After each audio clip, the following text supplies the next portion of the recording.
ಇವತ್ತು ನಾವು ಹಲಸಿನ ಬೀಜದ ಲಡ್ಡನ್ನು ಮಾಡಿಕೊಳ್ಳುವ. ನಾನಿಲ್ಲಿ 2 ಕಪ್ ಆಗುವಷ್ಟು ಹಲಸಿನ ಬೀಜವನ್ನು ತೆಗೆದುಕೊಂಡಿದ್ದೇನೆ.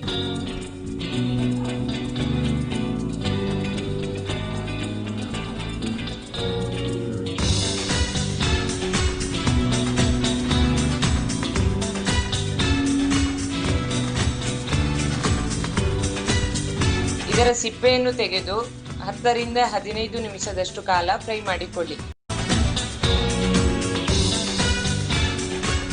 ಇದರ ಜೊತೆ ಗೋಡಂಬಿಯನ್ನು ಹಾಕಿ ಫ್ರೈ ಮಾಡಿ.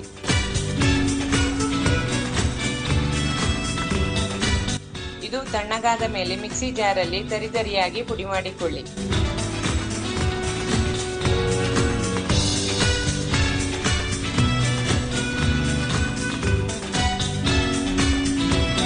ಪುಡಿ ಮಾಡಿದ ಮಿಶ್ರಣವನ್ನು ಮಧ್ಯಮ ಉರಿಯಲ್ಲಿಟ್ಟುಕೊಂಡು ಚೆನ್ನಾಗಿ ಫ್ರೈ ಮಾಡಿಕೊಳ್ಳಿ.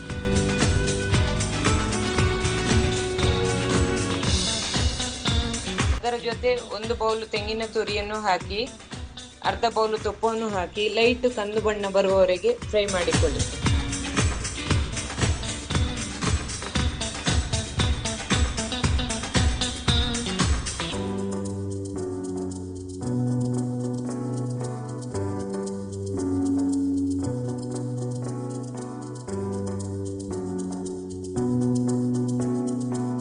ಈ ರೀತಿಯಾಗಿ 5 ರಿಂದ 6 ನಿಮಿಷ ಹುರಿದುಕೊಳ್ಳಿ.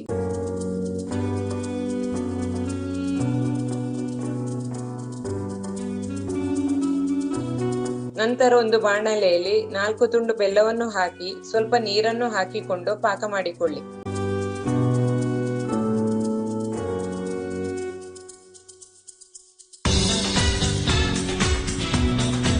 ಒಂದು ಎಳೆ ನೂಲು ಪಾಕ ಬರುವಾಗ ಗ್ಯಾಸ್ ಆಫ್ ಮಾಡಿಕೊಳ್ಳಿ.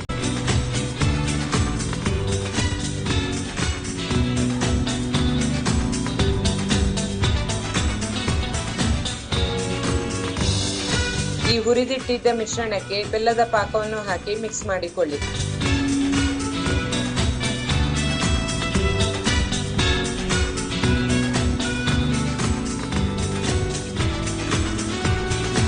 ಮಿಶ್ರಣ ತಣ್ಣಗಾದ ಮೇಲೆ ಉಂಡೆ ಮಾಡಿಕೊಳ್ಳಿ.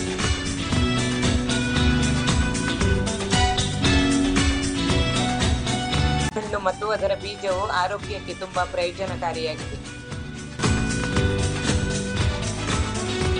ರುಚಿಯಾದ ಆರೋಗ್ಯಕರವಾದ ಹಲಸಿನ ಬೀಜದ ಲಡ್ಡು ರೆಡಿ ಆಯಿತು.